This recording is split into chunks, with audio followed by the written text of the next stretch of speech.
শুভেচ্ছা। আজ এইচএসসি 2026-এর ইংরেজি প্রথম পত্র পরীক্ষা হয়ে গেল। তো প্রশ্নে উইথ ক্লো থেকে যে গ্যাপটি এসেছিল সেটা আমরা একটু এলাবোরেটলি সমাধান করব।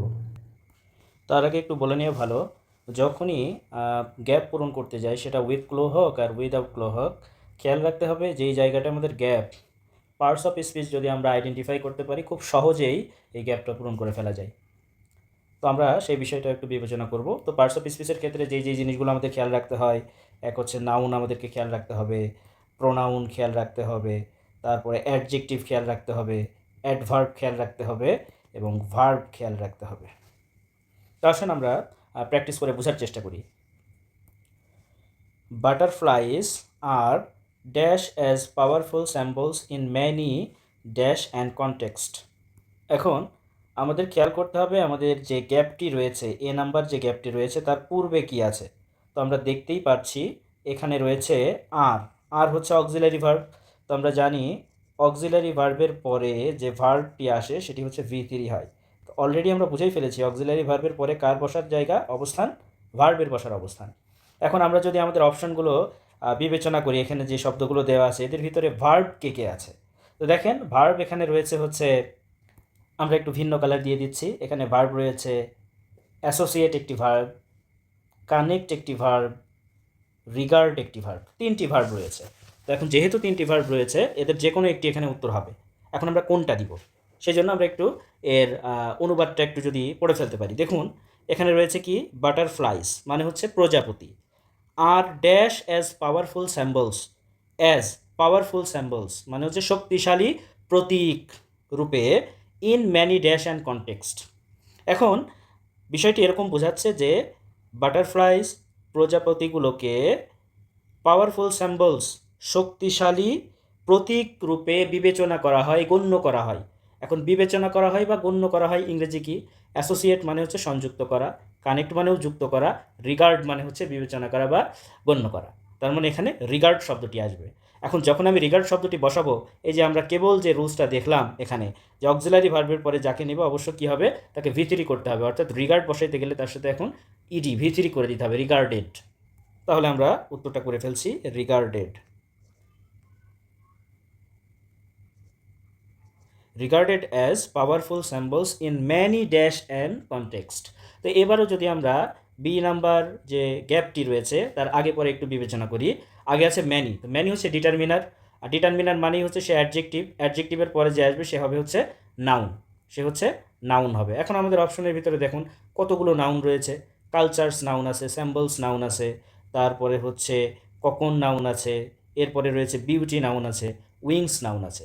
তো একটু যদি বাংলা করার চেষ্টা করি, কিছুক্ষণ আগে আমরা বলছিলাম যে বাটারফ্লাই প্রজাপতিগুলোকে বিবেচনা করা হয় শক্তিশালী প্রতীক হিসেবে in many dash and context. অনেক, কনটেক্সট মানে হচ্ছে প্রেক্ষাপট। এখন যে নাউনগুলো ছিল আপনি বলেন অনেক প্রতীকে হয় না, অনেক সংস্কৃতিতে হতে পারে। এরপরে আছে ককন্স মানে হচ্ছে গোপোকা, হতে পারে না। বিউটি মানে হচ্ছে সৌন্দর্য। তার মানে অনেক সংস্কৃতি এবং প্রেক্ষাপটে প্রজাপতিকে শক্তিশালী প্রতীক রূপে গণ্য করা হয়।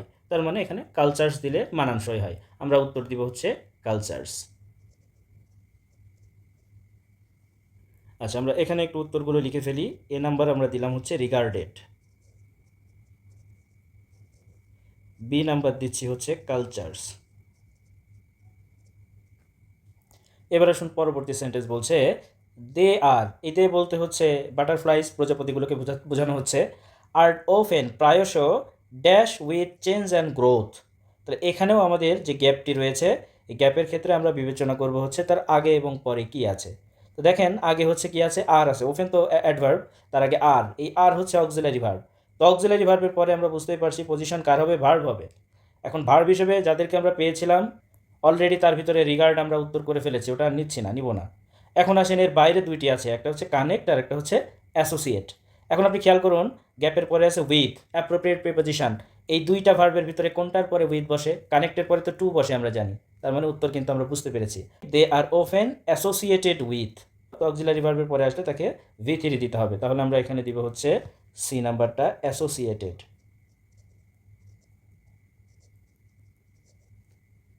তাহলে এর অর্থটা কি হচ্ছে, they are often associated with change and growth. Change মানে পরিবর্তন, গ্রোথ বলতে এখানে বোঝাচ্ছে হচ্ছে বৃদ্ধি বা বিকাশ বা সমৃদ্ধিও আমরা বোঝাতে পারি। তার মানে বলছে প্রজাপতিদেরকে কি করা হয়, প্রায়শ পরিবর্তন এবং সমৃদ্ধির সাথে সংযুক্ত করা হয়, সম্পৃক্ত করা হয়, sample of change and growth হিসেবে তাদেরকে দেখানো হয়। ড্যাশ দেয়ার ফ্যাসিনেটিং ট্রান্সফরমেশন। তাহলে এখানে দেখুন বলছে ড্যাশ দেয়ার, মানে এই যে তাদেরকে পরিবর্তন এবং সমৃদ্ধির সাথে যে তাদেরকে যুক্ত করা হয়, কারণ তাদের ফ্যাসিনেটিং চমৎকার ট্রান্সফরমেশন পরিবর্তন। তাহলে কারণ ইংরেজি কি, এখানে অপশন যেগুলো দেওয়া আছে আমরা জানি ডিউ টু মানে হচ্ছে কারণ, তাহলে এখানে উত্তর হবে হচ্ছে ডিউ টু। তাহলে এটা আমরা লিপিবদ্ধ করলাম ডিউ টু, কারণ দেয়ার তাদের ফ্যাসিনেটিং, ফ্যাসিনেটিং বলতে বোঝাচ্ছে চমৎকার ট্রান্সফরমেশন পরিবর্তন, from caterpillar to dash and finally into a graceful dash. এখন কার্পিলার শব্দের অর্থ কিন্তু হচ্ছে শুঁয়োপোকা। তাহলে আপনাকে বুঝতে হবে প্রজাপতির জীবন বৃত্তান্ত যদি আপনারা জানেন, একটা প্রজাপতি খুব সুন্দর লাগে দেখতে, চমৎকার, কিন্তু এই প্রজাপতির জীবনটা শুরুই হয় হচ্ছে কি শুঁয়োপোকা হওয়ার মাধ্যমে, এবং শুঁয়োপোকা থেকে সে ট্রান্সফরমেশন, সে পরিবর্তিত হয়ে গুটি পোকায় রূপান্তরিত হয়, and finally into a graceful butterfly, এবং সর্বশেষ সে একটা প্রজাপতিতে রূপান্তরিত হয়। তাহলে এখানে আমরা পাচ্ছি কি due to their fascinating transformation from caterpillar শুঁয়োপোকা টু কখন, কখন মানে হচ্ছে গুটি পোকা, তাহলে এখানে কখন হবে। এখন আপনি বলতে পারেন এখানে আমি কেন কখন দিব, দেখেন প্রিপজিশন আছে টু, তো প্রিপজিশনের পরে একটি শব্দ আসলে সেটা নাউন হয়, আর আমরা জানি কখন গুটি পোকা এটা একটি নাউন, পোকার নাম। ওকে, এরপরে আমরা এগিয়ে যাই। তো যেটা বলছিলাম and finally into a graceful, সর্বশেষ সে কীভাবে তার জীবন বৃত্তান্তে আমরা দেখছি প্রথমে কার্পিলার ছিল শুঁয়োপোকা, সেখান থেকে পরিবর্তিত হয়ে সে কখন গুটি পোকায় রূপান্তরিত হলো, এবং সর্বশেষ রূপান্তরিত হলো কী হিসেবে, বাটারফ্লাই হিসেবে। আপনি যদি খেয়াল করে দেখেন এই গ্রেসফুল এটা হচ্ছে একটা অ্যাডজেক্টিভ, আর অ্যাডজেক্টিভের পরে আমরা জানি কি হয়, নাউন হয়। তাহলে অ্যাডজেক্টিভের পরে আমরা জানি এরপরে নাউন বসে। তো দেখেন নাউন কতগুলো জায়গায় ছিল, বাটারফ্লাই, বাটারফ্লাই হচ্ছে নাউন, অতএব এটা হবে আ গ্রেসফুল বাটারফ্লাই। এরপর ইন গ্রিক মেথোলজি, গ্রিক পুরাণে সাইকি শব্দটির অর্থ হচ্ছে সোল, আত্মা, is often depicted with butterfly. Depict শব্দের অর্থ হচ্ছে চিত্রায়িত করা, তার মানে বলছে গ্রিক পুরাণে সোল, আত্মাকে সর্বদা কিসের সাথে চিত্রায়িত করা হয়, ডেপিক্ট উইথ বাটারফ্লাই, প্রজাপতির সাথে চিত্রায়িত করা হয়, ড্যাশ। এখন খেয়াল করে দেখুন জি নাম্বার যে গ্যাপটি রয়েছে তার আগে আছে বাটারফ্লাই, তো বাটারফ্লাই তো একটা নাউন, সাধারণত আমরা বুঝতে পারছি যে বাটারফ্লাই নাউন, উইথ প্রিপজিশনের পরে একটি শব্দ নাউন, কিন্তু শেষ করে দেখেন সেন্টেন্স কিন্তু শেষ হয় নাই, বাটারফ্লাইয়ের পরেও আবার একটা শব্দ আসবে, তারপরে হচ্ছে এখানে ফুল স্টপ রয়েছে, তার মানে নাউনের পরে আর একটি শব্দ আপনাকে দিতে হবে। তো আমাদের গ্রামাটিক্যাল স্ট্রাকচার বলে নাউনের পরেও আর একটা নাউন বসতে পারে, তখন এই নাউন আর নাউন থাকে না, এই নাউন হয়ে যায় তখন অ্যাডজেক্টিভ, যাকে নাউন অ্যাডজেক্টিভ বলা হয়, নাউন অ্যাডজেক্টিভ বলা হয়। তাহলে আসুন এখন নাউন যতগুলো আছে তার ভিতরে এখন কিসের সাথে চিত্রায়িত করা হয়, আমরা বলতে পারি যে গ্রিক পুরাণে আত্মাকে প্রজাপতির ডানার সাথে চিত্রায়িত করা হয়।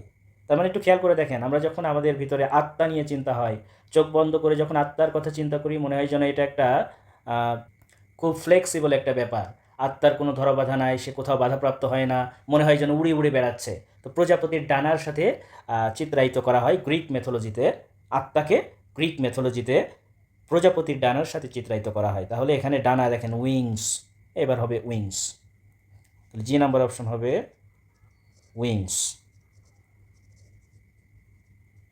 এরপরে বাটারফ্লাইজ আর দাস, দাস মানে হচ্ছে এভাবে, ড্যাশ টু, এই যে টু আছে খেয়াল করেন, আবার এখানে আর, তো আর এর পরিচয় হচ্ছে সে অক্সিলারি ভার্ব, এরপরে কার জায়গা ভার্ব আসবে এবং সেটি অবশ্য V3 হয়ে যাবে।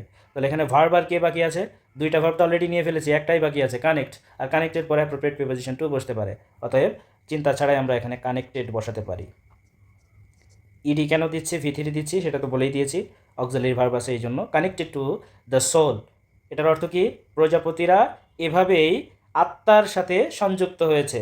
And the Quest for love and dash, এখানে দ্য কোয়েস্ট ফর মানে হচ্ছে অন্বেষণের জন্য বোঝাচ্ছে আর কি, তাহলে দ্য কোয়েস্ট ফর লাভ, তো ফর প্রিপোজিশনের পরে লাভ নাউন, অ্যান্ডের আগে যেহেতু নাউন অ্যান্ডের পরেও হবে নাউন, তাহলে ভালোবাসা এবং নাউন আর কে আছে এখানে, স্যাম্বলস আছে, বিউটি সৌন্দর্য আসে, তাহলে ভালোবাসার সাথে সৌন্দর্যের সম্পর্ক, তাহলে হবে হচ্ছে ফর লাভ অ্যান্ড বিউটি।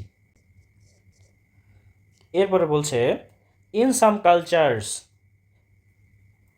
কিছু সংস্কৃতিতে, পার্টিকুলারলি ইন এশিয়া, বিশেষত এশিয়ার কিছু সংস্কৃতিতে, বাটারফ্লাইস অ্যাপিয়ার্স আবির্ভূত হয় in art as dash of love, তাহলে ভালোবাসার ড্যাশ অফ লাভ। এখন খেয়াল করে দেখেন, in art as dash of love, ভালোবাসার প্রতীক। প্রতীক ইংলিশকে আরও সহজ করে যদি বলি, শুধু ভালোবাসাই নয়, রোমান্স, বিউটি, প্লুরাল আছে, তাহলে dash of love, romance, beauty, তাহলে হবে প্রতীক অর্থে। দেখেন আরেকটি স্যাম্বলস, তাহলে এটি উত্তর হবে স্যাম্বলস।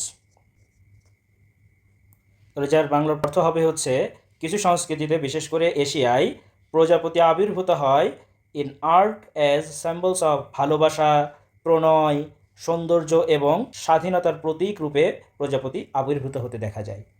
আশা করি মোটামুটি গ্যাপটাকে আমরা সহজভাবে একেবারে ভেঙে ভেঙে বোঝানোর চেষ্টা করেছি। এভাবেই আমরা এইচএসসির গ্যাপগুলোকে আগামীতে ভেঙে ভেঙে বোঝানোর চেষ্টা করে যাব। ততদিন আপনারা যারা নতুন এইচএসসি পরীক্ষার্থী হবেন তারা পেজের সাথে লাইক, কমেন্ট, শেয়ার করে সংযুক্ত থাকবেন। আপনাদের সাথে দেখা হবে অতি শীঘ্রই।